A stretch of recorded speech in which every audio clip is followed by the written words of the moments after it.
Imagine walking into your yard in late June and picking a cherry that's actually ripe. Not supermarket ripe, tree ripe, still warm from the sun, sweet and tart at the same time.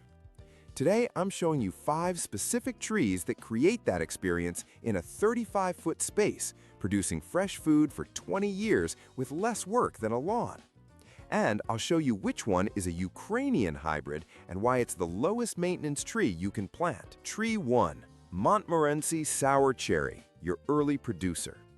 This is your first tree, and it's the most beginner-friendly fruit tree you can plant.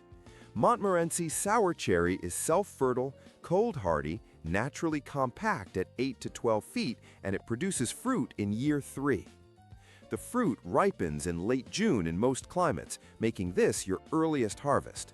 The cherries are tart, great for pies, jam, and preserves, but if you let them hang on the tree an extra week past standard ripeness, they sweeten up considerably. A mature Montmorency cherry tree produces 40 to 60 pounds of cherries per year. Fresh sour cherries run $6 to $8 per pound at farmers markets, when you can even find them. Most grocery stores don't carry them because they're too delicate to ship. Here's what makes Montmorency perfect for beginners.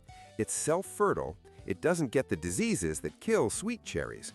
Birds are less interested in tart fruit, so you'll actually get to harvest without elaborate netting, and the tree tolerates pruning mistakes. Here's what most growers get wrong. They plant sweet cherries because that's what's at the grocery store. But sweet cherries need pollination partners, grow huge, and birds strip them overnight. You're planting a wildlife feeder, not a food source. Sour cherries actually produce more usable fruit in small yards. The variety has been grown in America since the 1800s. Montmorency cherry trees are known for their resilience. They continue producing even in tough conditions when other fruit trees fail. Plant it in full sun with decent drainage. Water weekly for the first growing season, then back off. Prune lightly in late winter to remove dead wood and crossing branches. Tree 2. Methley plum, your heavy producer. This is your workhorse tree, the one that produces serious volume with minimal input. Methley plum is a Japanese variety that's self-fertile, naturally compact at 12 to 15 feet, disease-resistant, and it produces 50 to 80 pounds of fruit per year once mature. Listen to this. Plums produce more calories per square foot than almost any other tree fruit. They're significantly more productive than apples of the same size when you account for the actual harvest volume. Methley plums are reddish-purple, super sweet, and they ripen in late July. You're spreading harvest over multiple months instead of everything ripening at once. Here's what makes Methley special. It has a low chill requirement of just 250 hours below 45 degrees.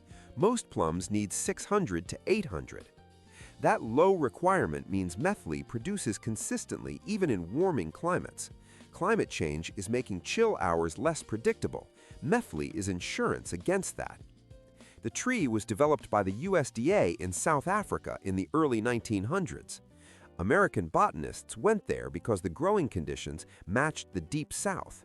Methley was brought back in 1918 and thrives in both Georgia heat and Minnesota cold. The fruit stores about a week in the fridge. You can also dry plums easily. Have them, remove the pits, and lay them on screens in the sun for 4 to 6 days. You've got prunes that store for months. Here's what's wild. Dried plums were extremely valuable during California's gold rush. Miners paid premium prices for dried fruit because it prevented scurvy and lasted indefinitely.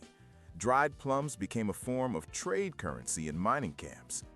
Plums fruit on spurs that live 4 to 8 years, which means your pruning is minimal. Remove dead wood and crossing branches. One pest note. Plum curculius is common in the eastern U.S. The organic solution is kale and clay spray at petal fall, 1 application per year. Western growers can skip this entirely. Quick reminder, if you're finding this useful, hit subscribe. There's a lot more coming on systems that actually work in real yards. Tree 3. Enterprise apple, your storage crop. Every food forest needs something that keeps you fed in winter. That's your apple, and Enterprise is the best beginner variety available. It's genetically resistant to scab, fire blight, and cedar apple rust, the 3 diseases that kill most apples. That means no fungicide sprays. The tree was developed at Purdue University over 40 years of breeding work.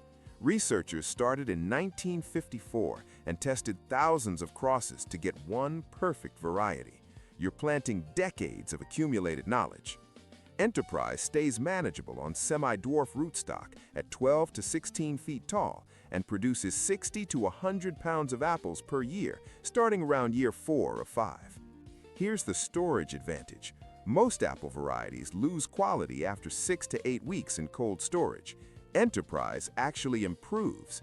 The starches convert to sugars over time, so an apple in January tastes better than one in October. Store them in a fridge or cold basement and they'll keep until March. Now, apples need cross-pollination, but crabapple trees pollinate full-size apples, and ornamental crabapples are already common in most neighborhoods. If there's a flowering crabapple within 100 feet of your enterprise, you're covered. If there's no crabapple nearby, plant a Dolgo crabapple. It stays small at 12 to 15 feet, it's ornamental with massive spring blooms, and the fruit makes phenomenal jelly. The real value of enterprise is the disease resistance. A typical apple needs 6 to 8 fungicide sprays per season to produce clean fruit. Enterprise needs 0. Prune annually in late winter to maintain an open center. Thin fruit in June, 1 apple per cluster. Here's something most people don't realize. You don't need a second apple tree if crabapples are already in your neighborhood.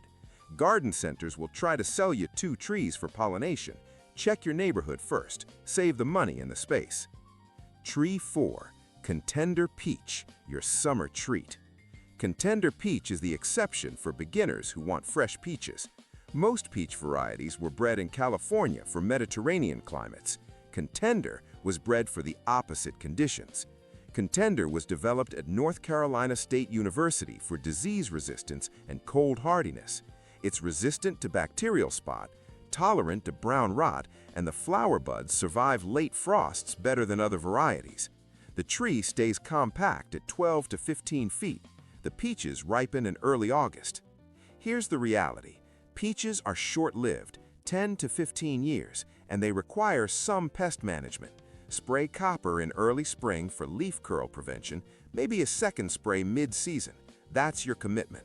The payoff is fresh peaches. A tree-ripened peach is completely different from anything at a grocery store. Here's why grocery store peaches taste like nothing.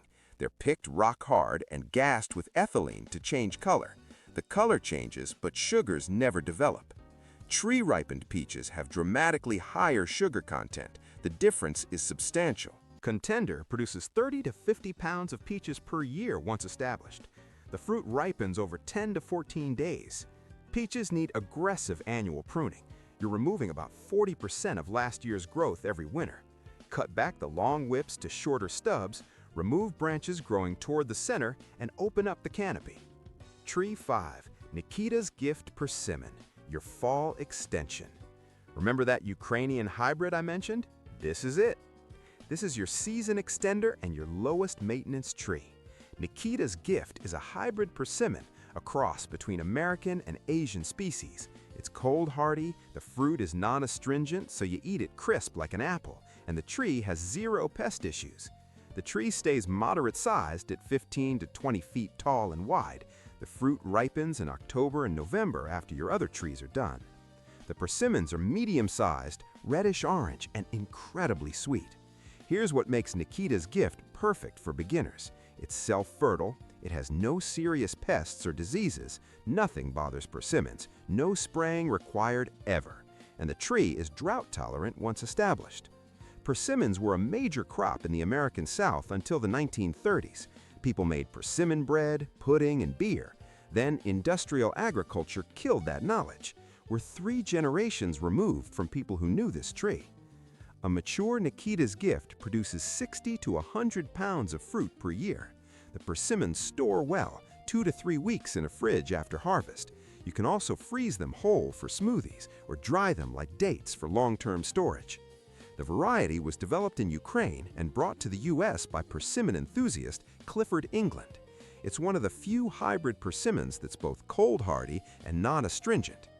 Young Nikita's gift trees can take 5 to 7 years to start producing. That's longer than your other trees, but once they start, they're incredibly consistent. Persimmon wood is sometimes called American ebony and is prized for its density and hardness. Golf club heads used to be made from persimmon wood before metal clubs became standard. Plant in full sun to part shade. It handles various soil types, including clay. Water for the first year to establish roots, then ignore it. Your 5 trees form a loose cluster with 15 to 18 feet between each trunk. That seems tight. It's intentional. These trees will stay 12 to 20 feet tall. The canopies will touch or slightly overlap by year 8 to 10, creating beneficial microclimates. Here's where most orchardists get wrong. They space trees 25 to 30 feet apart for tractor access, but trees planted close grow slower, stay smaller, and fruit earlier. Commercial spacing rules don't apply to food forests. Tight spacing is actually better for home growers. Put the tallest tree, your persimmon, on the north side so it doesn't shade the others. Your cherry, plum, and peach go in the southern 2/3 where they get full sun. Your apple can handle morning shade. The total footprint is roughly 35 by 35 feet. Here's where most people stop too early. They plant the trees and call it done. That's not a food forest, that's just fruit trees with grass underneath. You're not leaving bare soil under these trees. A food forest includes understory plants that do 3 jobs: suppress weeds, improve soil, and produce food themselves. White clover between the trees. It fixes nitrogen from the air and deposits it in the soil, feeding your trees for free. It stays low, handles foot traffic, and flowers all season, feeding pollinators. Strawberries around the base of your fruit trees in a 3-foot ring. They produce food and act as living mulch, suppressing weeds. Comfrey planted between trees at 8-foot spacing. It's a deep-rooted plant that mines minerals from deep in the soil and brings them to the surface. You cut it 3 times per season and use it as mulch around your trees. Free fertilizer. This ground layer is what separates a food forest from just planting fruit trees. The plants work together. The clover feeds nitrogen to the trees. The strawberries keep weeds out. The comfrey brings up nutrients. You're building a system, not just a collection of plants. Here's what's wild about comfrey. Its taproot can reach 10 feet deep, deeper than most tree roots. It mines minerals from subsoil that your trees can't access, then brings them to the surface when you cut the leaves. Free fertilizer from 10 feet underground. Establishing the ground layer takes effort in year 1. You're planting plugs or seeds, watering them in, making sure they establish. By year 2, they're self-maintaining. The clover spreads on its own. The strawberries send out runners. The comfrey returns every spring. Year 1 is establishment, planting and weekly watering. Year 2, your cherry produces its first real crop. Year 3, plum comes online. Year 4, apple starts. Year 5, peach produces. Year 6, persimmon kicks in, and your system is fully mature. From year 3 onward, maintenance typically drops to 30 to 40 hours per year total. That's annual pruning in late winter, 3 comfrey cuttings, minimal weeding because the ground layer handles it, and harvest time. You're not tilling, not planting annuals, not constantly fighting weeds. Water requirements drop dramatically once established. The tree canopy shades the soil, reducing evaporation. The ground layer holds moisture. You're watering only during extended drought by year 3. Here's the efficiency gain. Traditional vegetable gardens use roughly 50 gallons of water per square foot per season. Your established food forest uses about 5. That's a 90% reduction. If you're thinking about this, start this winter or early spring. Bare root trees are available January through March, and they establish faster than container trees. More importantly, every year you delay costs you a year of production on the back end. A food forest planted this winter is producing significant food by year 4. One planted next winter is permanently a year behind. That's the 5-tree food forest. Plant them right, establish the ground layer, and by year 5 you've got a system producing 200 to 400 pounds of fruit annually for the next 20 years. If you want more systems like this, subscribe and check out the Forever Garden video. Plant once, harvest for a lifetime. It's a different approach to the same goal, food that keeps coming back without replanting every season.